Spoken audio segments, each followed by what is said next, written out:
Very good morning student. आज हम lecture number 4 देखेंगे जिसमें इनकम फ्रॉम हाउस प्रॉपर्टी के कुछ और अलग तरीके के एग्जांपल्स देखेंगे। प्रैक्टिकल प्रॉब्लम्स 8 एंड 9 हम देखेंगे। So let's start. Problem number 8, mister Kartik is the owner of house property. ये सब कुछ उन्होंने इंफॉर्मेशन दी है। Municipal value, fair, standard, rent उनका क्या है। The house remain vacant for 1 month, एक महीने का हमें वेकेंट है, घर खाली था। He paid municipal tax 20,000 out of 8,000 contributed by tenant। तो इसके पहले में भी मैंने कहा है कि म्युनिसिपल टैक्स का डिडक्शन सिर्फ हमें कितना मिलेगा, जो एक्चुअल ओनर ने पे किया है। इस 20,000 में से 8,000 कंट्रीब्यूट किसने किया है? टेनेंट ने, मतलब जो रेंट पे रहता है उसने। तो ये हमें अलाउड नहीं है। तो 20,000 में से 8,000 माइनस करो तो म्युनिसिपल टैक्स सिर्फ हम 12,000 ही क्लेम कर सकते हैं।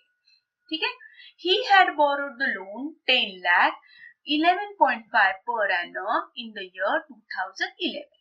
He paid 5 lakh of the loan in the year 2021 on 30th June.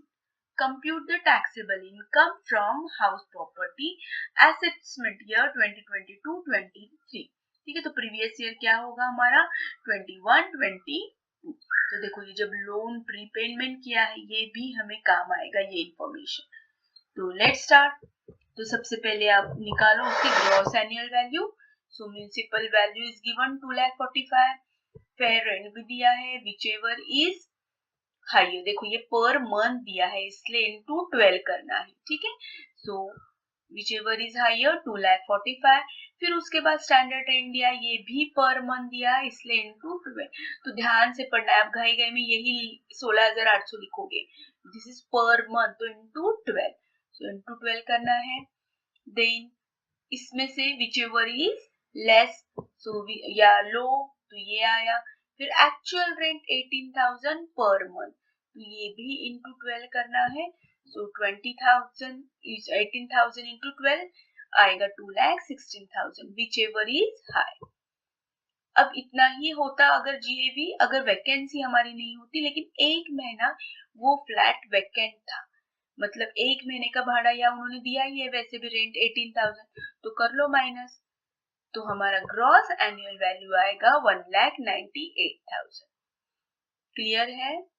Now will move to the computation of taxable income.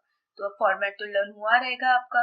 पहले gross annual value minus municipal tax, then we will get net annual value, then उसमें से हमें deduction करने हैं minus, वो भी 2 ही deduction allowed है। Standard deduction जो 30% है एंड दूसरा इंटरेस्ट ऑन लोन, बस इतना ही उसका फॉर्मेट है। Now fill in the blanks. Gross annual value हमें मिली है 1,98,000, so put here 1,98,000। Municipal tax हम 20,000 नहीं लेंगे, उसमें से 8,000 टेनेंट ने भरे, तो हमने सिर्फ 12,000 भरे हैं ओनर ने। ठीक है, तो हमारा net annual value 1,86,000। As you know इस पे 30% डिडक्शन आंसर आएगा 55,800। इंटरेस्ट ऑन लोन, अब इंटरेस्ट ऑन लोन पे आपको थोड़ा सा कैलकुलेशन करना है। देखो क्या था, उन्होंने लोन बोरोड किया था 2011 में, कौन सा रेट था 11.5। तो नया साल जैसे प्रीवियस ईयर स्टार्ट हो गया 21 अप्रैल 21, सो 21 अप्रैल 21 में उनके पास 10 लाख का ही लोन था। मई एंड जून, 30 जून के बाद उन्होंने 5 लाख प्रीपेमेंट किया, उन्होंने लोन पे किया है 5 लाख, लेकिन पहले के 3 महीने तो 10 लाख पे ही हमें लोन क्या करना है, इंटरेस्ट निकालना है। तो कैलकुलेशन देखो यहाँ पे कैसे निकाला है। पहले 3 months 10 lakh into 10.5 into 3 months. 3 months क्यों? क्योंकि अप्रैल, मई और 30 जून तब तक उन्होंने रीपेमेंट नहीं किया था, 10 लाख ही लोन था, तो उनका इंटरेस्ट आता है 28,750। लेकिन 30 जून के बाद उन्होंने 10 लाख में से 5 लाख का लोन पे किया, तो अब बचे कितने 5 लाख, तो हम इंटरेस्ट भी 5 लाख पे देंगे।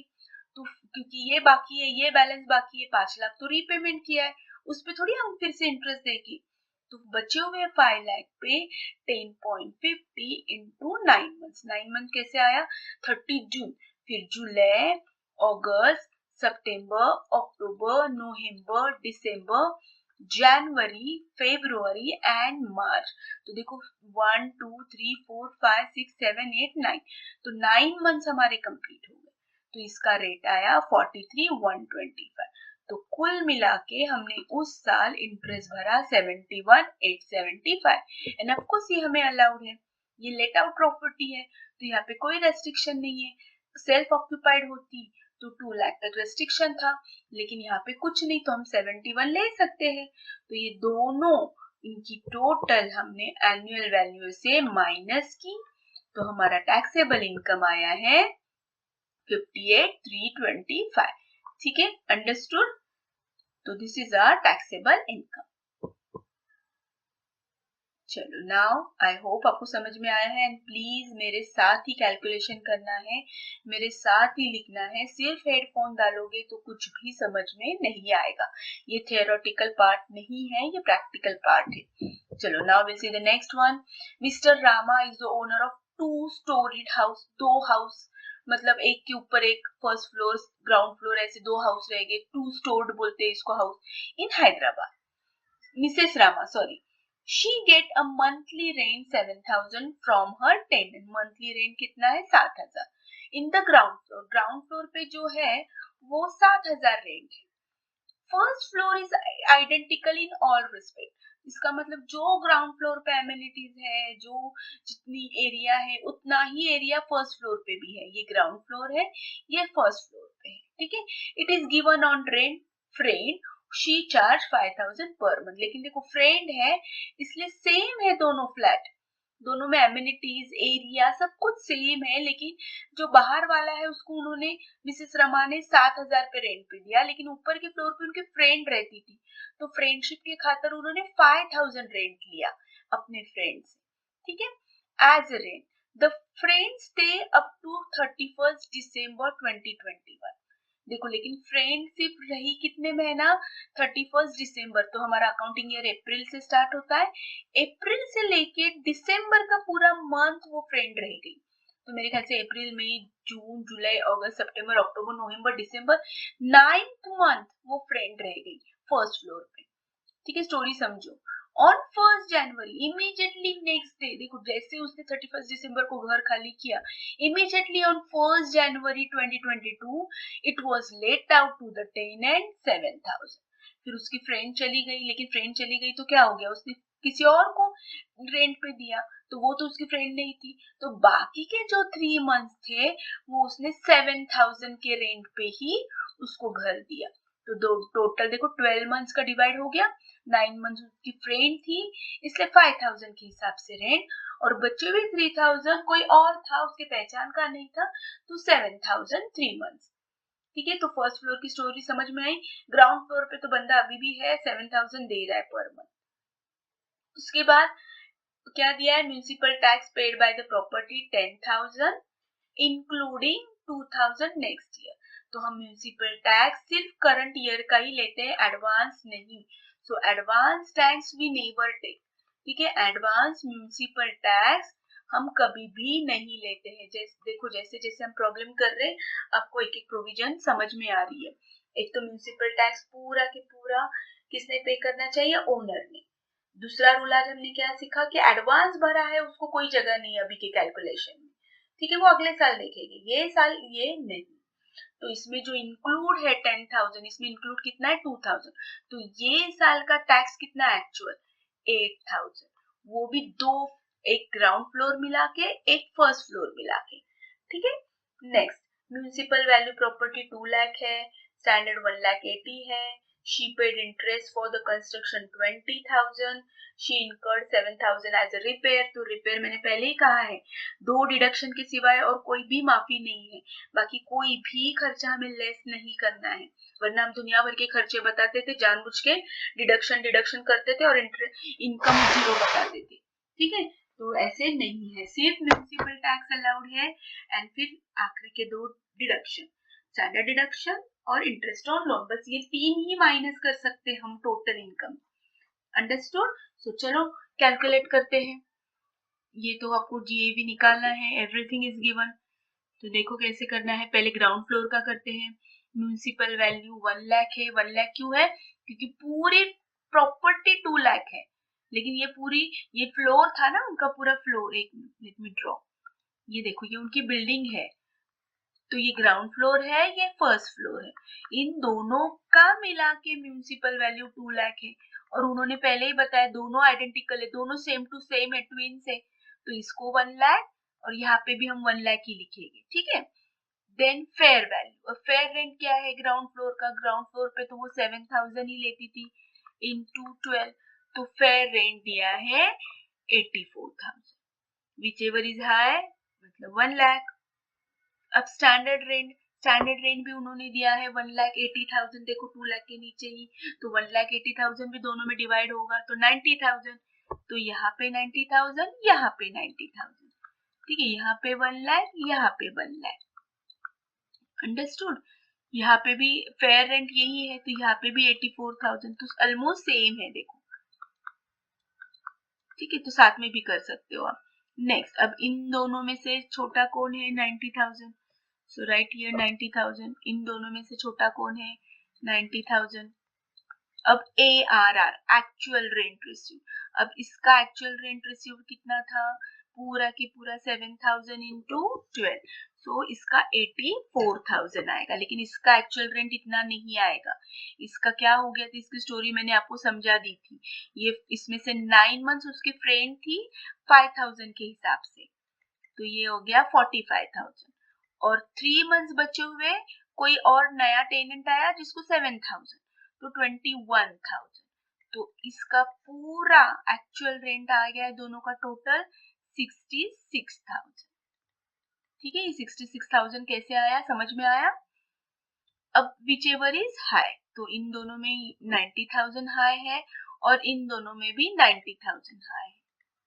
अब यहाँ पे वैकेंट कुछ था क्या, एक बार पढ़ो, वैकेंट कुछ भी नहीं है शायद, एक बार ध्यान दो, सो नो वैकेंट, तो यहाँ पे भी नो वैकेंट, तो एनुअल वैल्यू दोनों की कितनी आई 90,000, अंडरस्टूड, तो दोनों की एनुअल वैल्यू आ गई 90,000।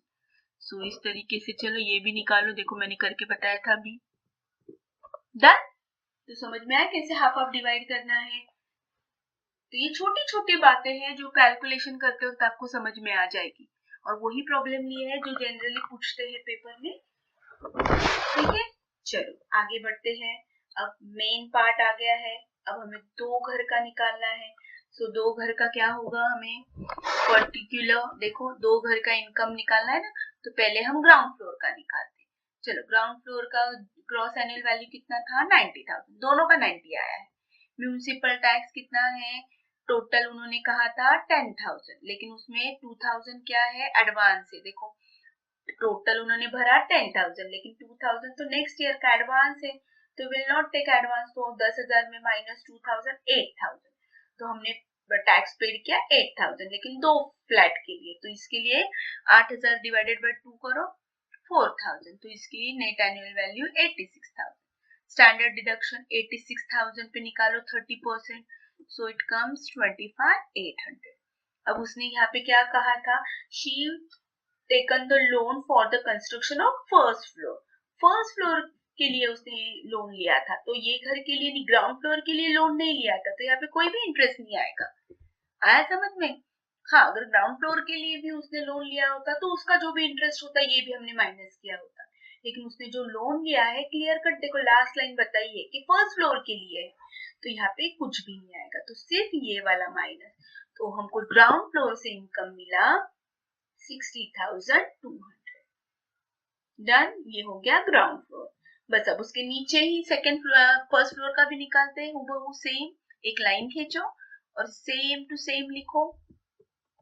चलो अब फिर से ग्रॉस एनुअल वैल्यू वही आया था 90,000, टैक्स दोनों में हाफ हाफ भरा, सो 4,000, तो नेट एनुअल 86 का 30% स्टैंडर्ड डिडक्शन, लेकिन इंटरेस्ट ऑन लोन उसने फर्स्ट फ्लोर के लिए लिया था, तो अब हम क्लेम कर सकते हैं ना, यहाँ पे ग्राउंड फ्लोर पे नहीं लिया था इसलिए हमने कुछ नहीं लिखा, लेकिन ये फर्स्ट फ्लोर है, देखो यहाँ पे लिखा है फर्स्ट फ्लोर, तो 20,000।